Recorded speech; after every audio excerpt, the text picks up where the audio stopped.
Asrlar davomida xizmat qiluvchi inshootlar, estakada ko'priklar uchun zarur bo'lgan to'sinlar endi O'shda ishlab chiqariladi. Bu yerda 18, 24 va 33 metrli katta mahsulotlar ishlab chiqariladi. Mutaxassislarning fikriga ko'ra, ilgari bu o'lchamdagi balkalar chet eldan import qilingan. Xususan 24 metrli to'sinlar qo'shni O'zbekiston va Qozog'istondan olib kelingan bo'lsa, 33 metrlisi esa Qirg'izistonda hali ishlab chiqarilmagan edi. Bizde Kırgızstan'da hem жаңы технология desek болады, hem başka mamleketlerде murdadan çıkarışı mümkün. Bu kanatlı болады, tros menen. Bu жақта 33 metrlik қалуыз, тигил жақта 24, 18. 18 метр П-образный болады, қалғандары Т-образный болады. Азыр hem өнігіп, бұл жақта көп жерлерге көпірөлер құрылып, объездной жолдар құрылып атат, эстакадный көпірөлер құрылып атат. Құда қалса ошолорго qamsiz qilali, o'zimizdan chiqsin deb atamiz. Zavod to'liq ishga tushirilgach, bu yerda 80 dan 160 tagacha yangi ish o'rinlari yaratiladi. Hozirda ishxonada 30 ga yaqin mahalliy aholi ishlaydi.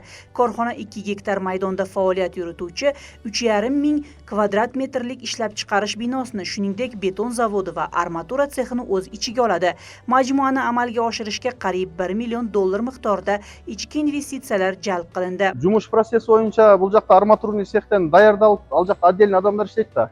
Бул бир күн мурда ал жақта токулуп башталса, бул жаққа түшөт. И бул жақта жана канатты евротрос деп атабыз. 500-600 тоннада электрический домкрат менен затяжка болот. Где-то на 33 метрликтин ичинде 36 канатный болот.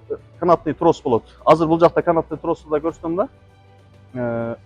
Иштөө режими 3-4 саатта куйсак, калган убакыт ошол крышкалары жабылып, ошол пар менен кургайт да. Beton to'sinlarning og'irligi 38 tonnagacha yetadi. Ular og'ir yuklarni o'tkazuvchi ko'priklarda foydalaniladi. Ishlab chiqarish korxonasining ma'lum qilishicha, mahsulotlarni tayyorlashga sifatli sementdan foydalanilib, beton aralashmasi shu yerning o'zida tayyorlanadi. Ошо пропарочный камерага пар айдап кургата турган оборудованиябыз. Бул Россиядан алынып келдинде.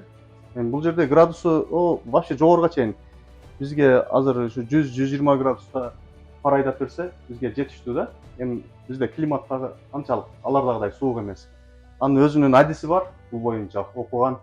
Ошол полностью билет анычы кайсы убакта кайсы градуста айдашты. Бул дагы ушул жаңы ойдон келип курулуп, уже уланып, туташтырылып иштеп атат. Shahar rahbari yuqorida tilga olingan ishlab chiqarish korxonasi bilan tanishdi. U bunday loyihalar shahar uchun muhimligini ta'kidlab, mahalliy ishlab chiqarishni qo'llab-quvvatlash asosiy yo'nalishlardan biri ekanligini ta'kidladi. Shuni ta'kidlash joizki, zavod yaqin kunlarda rasman ochilib, ishlab chiqarish boshlanadi. Agar loyiha amalga oshirilsa, qurilish sanoatida mahalliy mahsulotlarni yetkazib berish imkoniyatlarini kengaytirishi kutilmoqda. Umida Mirzabayeva, Aslbek Tag'aybek, Ma'ruf Shakirov, O'sh.